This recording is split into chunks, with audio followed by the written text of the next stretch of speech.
Assalamualaikum warahmatullahi wabarakatuh. Alhamdulillahirabbil alamin, wassalatu wassalamu ala asrofil anbiya'i wal mursalin wa ala alihi washabihi ajmain. Amma ba'du. Di sini kami perwakilan dari kelompok 3 akan menyampaikan sebuah materi pembelajaran induktif yang dimana materi pertama akan disampaikan oleh Ida Saputri. Kepadanya dipersilahkan. Assalamualaikum warahmatullahi wabarakatuh. Izin mengenalkan diri, nama saya Ida Saputri, NPM 1811010212. Izin saya akan menyampaikan materi tentang pembelajaran induktif. Apa sih pembelajaran induktif itu? Pembelajaran induktif adalah sebuah pembelajaran yang bersifat langsung tapi sangat efektif untuk suatu pembelajaran. Dia juga efektif untuk meningkatkan kognitif maupun psikomotorik siswa. Pada masa pembelajaran induktif, guru langsung memberikan presentasi informasi-informasi yang akan memberikan ilustrasi tentang topik yang akan dipelajari siswa. Selanjutnya, guru akan membimbing siswa untuk menemukan pola-pola tertentu dari ilustrasi tersebut.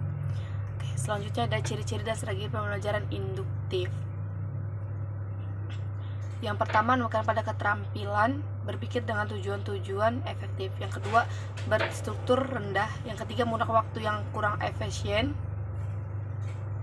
Selanjutnya, memberikan kesempatan kepada siswa untuk belajar segiat-giatnya. Sekian yang saya dapat sampaikan, kurang lebih saya mohon maaf. Ihdinas siratal mustaqim, wallahu muwaffiq. Wassalamualaikum warahmatullahi wabarakatuh. Di sini saya akan menyampaikan sebuah materi tentang kelebihan strategi pembelajaran induktif. Yang pertama, kelebihan strategi pembelajaran induktif adalah ada 3. Yang pertama di sini, pada strategi pembelajaran induktif, guru langsung memberikan presentasi informasi yang akan memberikan ilustrasi tentang topik yang akan dipelajari siswa, sehingga siswa mempunyai parameter dalam pencapaian tujuan pembelajaran. Yang kedua, ketika siswa telah mempunyai gambaran umum tentang materi pembelajaran, guru membimbing siswa untuk menemukan pola-pola tertentu dari ilustrasi-ilustrasi yang diberikan tersebut, sehingga pemerataan pemahaman siswa lebih luas dengan adanya pertanyaan-pertanyaan antar siswa dengan guru. Yang ketiga, strategi pembelajaran induktif menjadi sangat efektif untuk memicu keterlibatan yang lebih mendalam dalam hal proses belajar karena proses tanya jawab tersebut. Selanjutnya di sini ada kelemahan model pembelajaran induktif. Di sini ada 8 kelemahan, ada 7 kelemahan. Metode pembelajaran induktif adalah sebagai berikut. Yang pertama, model ini membuktikan guru yang terampil dalam bertanya, sehingga kesuksesan pembelajaran hampir sepenuhnya ditentukan kemampuan guru dalam memberikan ilustrasi-ilustrasi. Yang kedua, tingkat keefektifan model pembelajaran induktif ini jadinya sangat tergantung pada keterampilan guru dalam bertanya dan mengarahkan pembelajaran, di mana guru harus menjadi pembimbing yang akan untuk membuat siswa berpikir. Yang ketiga, model pembelajaran sangat tergantung pada lingkungan eksternal. Guru harus bisa menciptakan kondisi dan situasi belajar yang kondusif agar siswa merasa aman dan tak malu atau takut mengeluarkan pendapat. Jika syarat-syarat ini tidak terpenuhi, maka tujuan pembelajaran tidak akan tercapai secara sempurna. Guru harus menjaga siswa agar perhatian mereka tetap pada tugas belajar yang diberikan, sehingga peran guru sangat vital dalam mengatur proses belajar mengajar siswa. Selanjutnya, kesuksesan belajar mengajar dengan menggunakan model pembelajaran induktif tergantung pada contoh-contoh atau ilustrasi yang digunakan oleh guru. Dan yang selanjutnya, pembelajaran tidak dapat berjalan bila guru dan murid tidak suka membaca, sehingga tidak mempunyai pilihan dalam proses induktif. Dan yang terakhir, strategi pembelajaran yang dipilih oleh guru layaknya didasari pada sebagai pertimbangan sesuai dengan situasi, kondisi, dan lingkungan yang akan dihadapi. Oke, cukup sekian penyampaian dari saya. Apabila banyak saran, saya mohon maaf. Pada Allah saya mohon ampun. Kalau memberi hidayah. Wassalamualaikum warahmatullahi wabarakatuh. Assalamualaikum warahmatullahi wabarakatuh. Nama saya Siti Ameliusna, NPM 1811010147, jurusan Pendidikan Agama Islam semester 6. Video ini ditujukan untuk memenuhi tugas mata kuliah Inovasi Pembelajaran yang diampu oleh Miss Era Oktaviana MPD. Baik, di sini saya akan melanjutkan materi yaitu tentang metode permainan. Metode permainan memiliki variasi yang sangat banyak. Beberapa metode permainan yang dapat dilakukan adalah sebagai berikut. Yang pertama yaitu talking stick atau talking doll. Talking stick merupakan metode pembelajaran dengan bantuan tongkat. Siswa yang memegang tongkat terlebih dahulu wajib menjawab pertanyaan dari guru setelah mereka mempelajari materi pokoknya. Nah, prosedur dalam melaksanakan metode ini adalah sebagai berikut. Yang pertama, guru itu menyiapkan sebuah tongkat pendek atau boneka kecil yang lembut. Kemudian guru menyampaikan materi pokok yang akan dipelajari. Kemudian memberikan kesempatan kepada peserta didik untuk membawa dan mempelajari materi. Setelah selesai membaca dan mempelajari materi dari bahan ajar atau buku pelajaran, peserta didik menutup bukunya. Guru mengambil tongkat atau boneka dan memberikan kepada salah seorang peserta didik. Nah, kemudian guru itu memberikan pertanyaan dan peserta didik yang memegang tongkat tersebut diminta untuk menjawab pertanyaan. Nah, selanjutnya peserta didik yang telah menjawab pertanyaan memberikan tongkat atau melempar boneka kepada tempatnya. Dilanjutkan dengan pertanyaan lain oleh guru yang harus dijawab oleh peserta didik yang memegang tongkat atau boneka tersebut. Nah, kemudian tongkat disampaikan secara estafet pada peserta didik yang lain atau boneka dilempar pada peserta didik yang lain. Disertai dengan kegiatan tanggung jawab, sampai sebagian besar peserta didik itu mendapat bagian untuk menjawab setiap pertanyaan dari guru. Selanjutnya guru membimbing peserta didik untuk membuat kesimpulan, dan guru melakukan evaluasi pada akhir pembelajaran. Nah, yang kedua ada baseball atau metode ini mirip dengan talking stick atau talking doll. Namun perbedaannya terletak pada digunakan untuk meningkatkan partisipasi peserta didik dalam berbicara dan mencegah peserta didik tertentu atau memonopoli pembicaraan. Nah, prosedur yang diterapkan dalam baseball ini adalah sebagai berikut. Yang pertama, guru menyampaikan tujuan pembelajaran atau topik yang akan diskusikan. Guru itu menyampaikan aturan serta melakukan diskusi dengan menggunakan baseball. Nah, selanjutnya guru itu mempersiapkan sebuah bola, kemudian memberikannya kepada seorang peserta didik dan diminta untuk mendiskusikan topik yang telah ditetapkan. Nah, peserta didik lain juga ingin berbicara harus mengangkat tangan untuk meminta bola atau berbicara jika bola telah dipegangnya. Nah, selanjutnya diskusi dilanjutkan sampai batas waktu yang ditetapkan atau beberapa konsep penting telah disampaikan oleh peserta didik. Selanjutnya guru membimbing peserta didik membuat kesimpulan. Selanjutnya guru juga melakukan evaluasi pada akhir pembelajaran. Nah, metode yang ketiga ada lempar bola salju atau snowball throwing. Nah, prosedur dalam melaksanakan metode ini adalah pertama, guru itu menyampaikan materi yang akan disajikan. Kemudian guru membentuk kelompok-kelompok dan memanggil masing-masing ketua kelompok untuk memberikan penjelasan tentang materi. Masing-masing ketua kelompok kembali ke kelompoknya masing-masing. Nah, kemudian menjelaskan materi yang disampaikan oleh guru kepada temannya. Selanjutnya masing-masing peserta didik kemudian diberikan satu lembar kertas kerja untuk menuliskan satu pertanyaan apa saja yang menyangkut materi yang sudah dijelaskan oleh ketua kelompok. Selanjutnya kertas yang berisi pertanyaan tersebut disebut atau dibuat seperti bola dan dilempar dari satu peserta didik ke peserta didik yang lain selama 15 menit. Setelah itu, peserta didik memperoleh satu bola atau satu pertanyaan. Nah, diberikan kesempatan kepada peserta didik itu untuk menjawab pertanyaan yang tertulis dalam kertas berbentuk bola tersebut secara bergantian. Kemudian guru itu melakukan evaluasi pada akhir pembelajaran. Selanjutnya, metode yang ketiga ada metode bola salju atau snowball. Nah, metode ini adalah berbeda dengan metode lempar bola salju karena peserta didik tidak membentuk kelompok. Nah, pada metode ini jumlah kelompok terus bertambah sampai semua peserta didik dalam satu kelas itu menjadi satu kelompok besar. Nah, tahapan pelaksanaan metode ini adalah yang pertama, guru itu menyampaikan tujuan pembelajaran. Nah, menjelaskan kegiatan yang akan dilakukan serta menyajikan informasi atau prosedur yang perlu dikuasai dalam pembelajaran. Yang kedua itu guru memberikan pertanyaan yang bersifat divergen atau permasalahan yang perlu diselesaikan. Selanjutnya masing-masing peserta didik menulis solusi atau pendapatnya untuk menyelesaikan masalah. Selanjutnya peserta didik juga membentuk kelompok yang terdiri dari 2 orang dan mendiskusikan jawaban mereka.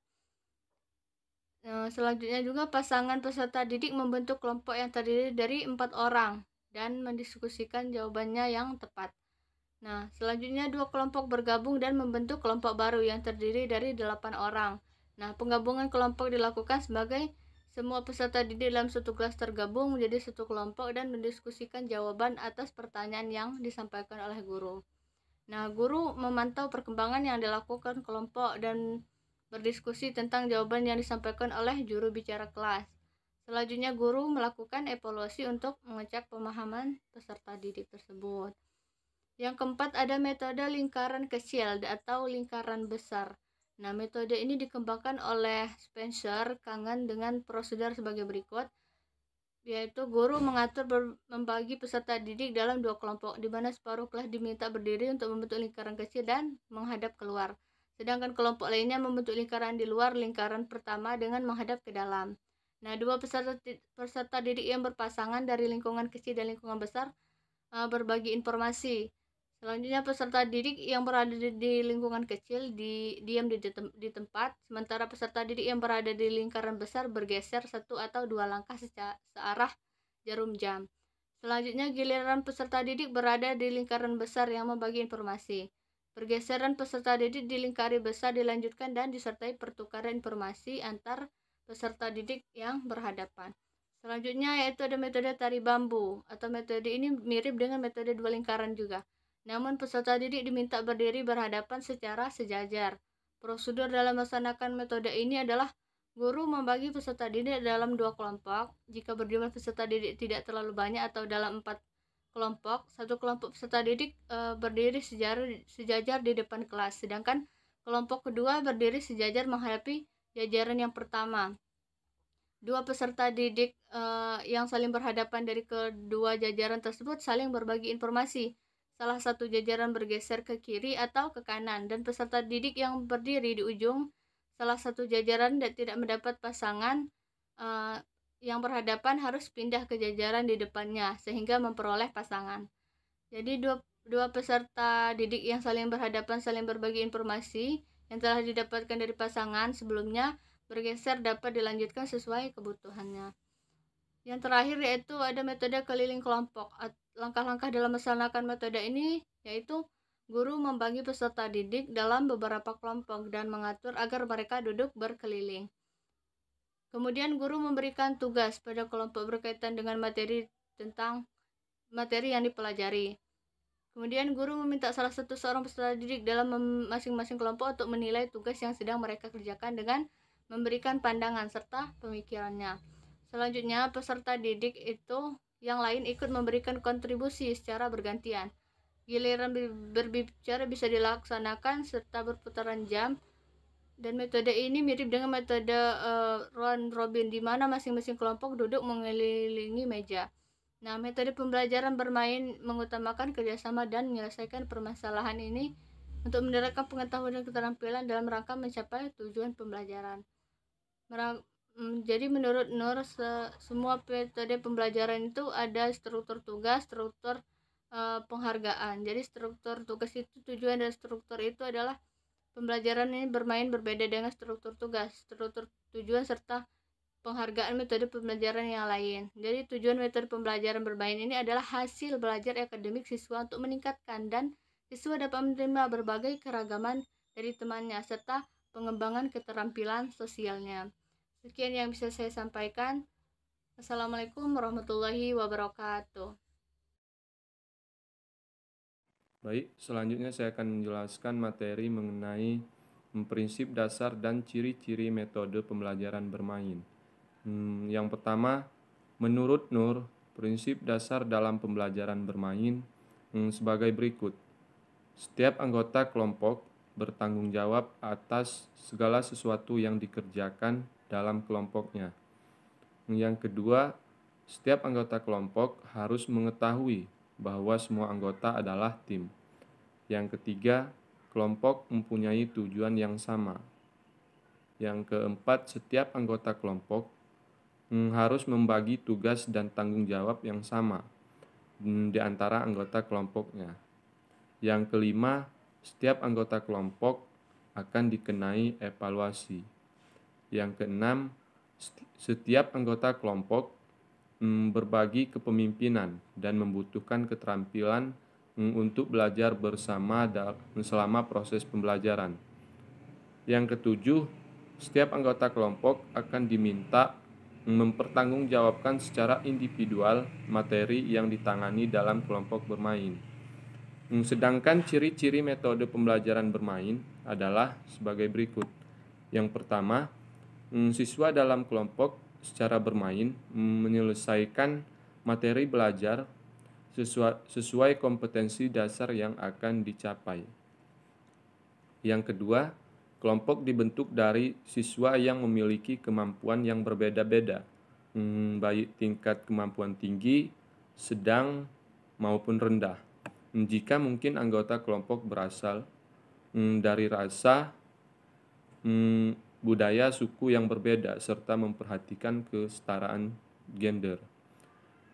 Selanjutnya, penghargaan lebih menekankan pada kelompok daripada masing-masing individu. Nah, adapun langkah-langkah dalam pembelajaran bermain. Yang pertama, terdapat 6 langkah dalam metode pembelajaran bermain. Yang pertama itu menyampaikan tujuan dan memotivasi siswa. Yang kedua, guru menyampaikan tujuan pembelajaran dan mengkomunikasikan kompetensi dasar yang akan dicapai serta memotivasi siswa. Terus, menyajikan informasi. Yang pertama itu guru menyajikan informasi kepada siswa. Selanjutnya, mengorganisasikan siswa ke dalam kelompok-kelompok belajar. Guru menginformasikan pengelompokan siswa. Selanjutnya, membimbing kelompok belajar. Guru juga harus memotivasi serta memfasilitasi kerja siswa dalam kelompok-kelompok belajar.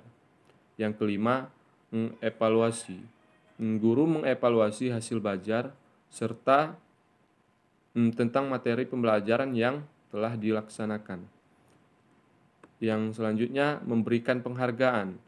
Guru juga harus memberikan penghargaan hasil belajar individual dan kelompok. Selanjutnya yaitu metode pembelajaran dengan menggunakan media kertas dan pensil, atau disebut juga dengan course review hore, yaitu guru menyampaikan kompetensi yang ingin dicapai, guru mendemonstrasikan atau menyajikan materi.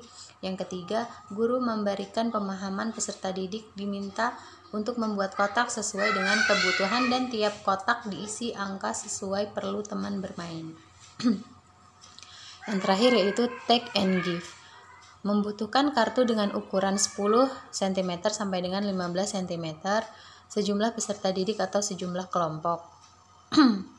Dengan cara guru menjelaskan materi ajar, lalu untuk memantapkan penguasaan pendalaman materi dapat dilakukan dengan membaca buku atau bahan ajar. Semua peserta didik disuruh berdiri dan mencari pasangan untuk saling memberikan informasi. Penyampaian informasi dilakukan sampai tiap peserta dapat saling memberi dan menerima masing-masing. Yang terakhir, setelah menyampaikan informasi selesai dilakukan, guru mengumpulkan semua kartu dan melakukan evaluasi. Lalu yang ketiga adalah membuat kalimat lengkap. Membuat kalimat lengkap yaitu dengan cara lembaran blanko isian paragraf yang kalimatnya belum lengkap. Tahapannya adalah sebagai berikut. Guru menyampaikan kompetensi yang ingin dicapai. Guru menyampaikan materi secara ringkas dan jelas. Peserta didik diminta membaca buku atau bahan ajar dalam waktu yang ditentukan. Guru membentuk kelompok yang terdiri dari 2 atau 3 orang secara heterogen. Lalu guru membagikan lembar kerja berupa paragraf yang kalimatnya belum lengkap. Peserta didik berdiskusi untuk melengkapi kalimat dengan kunci jawaban yang tersedia. Lalu peserta didik berdiskusi secara berkelompok serta jawaban didiskusikan, jawaban yang salah dapat diperbaiki. Tiap peserta membaca dan menelaah kalimat sampai memahami kalimat yang ditulis. Yang keempat, contoh dan bukan contoh. Example, non-example. Langkah-langkah pembelajaran adalah A. Guru membagi kelompok peserta didik yang terdiri dari 2-3 orang. B. Guru mempersiapkan gambar-gambar sesuai dengan tujuan pembelajaran. C. Guru menempelkan gambar di papan atau ditayangkan melalui proyektor.